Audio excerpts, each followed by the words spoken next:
ઉપરવાસમાં ભારે વરસાદને પગલે વલસાડ ઔરંગા નદીએ પોતાની ભયજનક સપાટી વટાવી. નદીના પાણી રસ્તા ઉપર વળતા પૂર આવતા એનડીઆરએફ અને પોલીસ ફાયરની ટીમ એલર્ટ મોડ પર.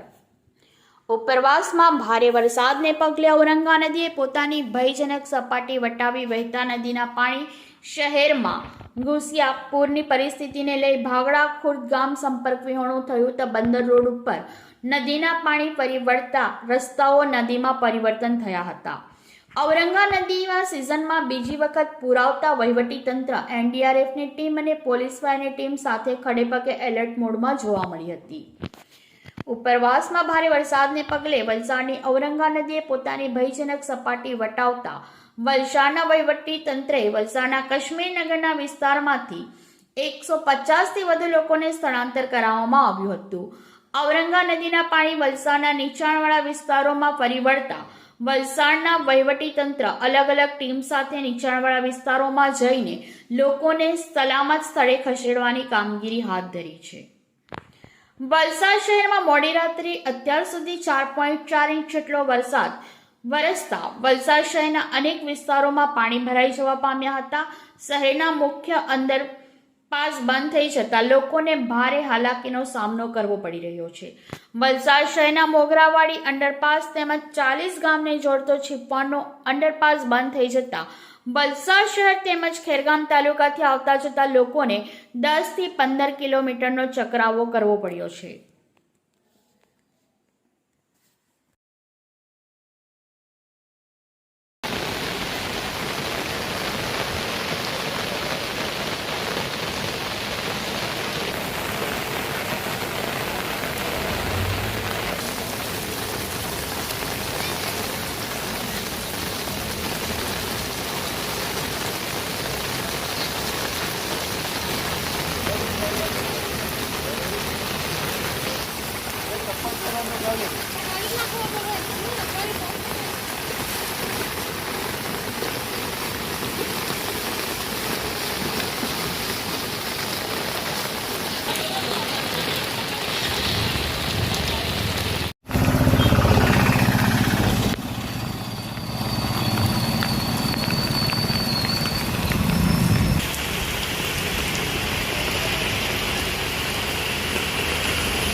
ધરમપુર અને ઉપરવાસના વિસ્તારમાં પણ વરસાદ ચાલુ હોય. હાલ આપણે ભૈરવી ખાતે ઓરંગાની જે સ્થિતિ છે એ 5 મીટરની ઉપર સુધી પહોંચી છે.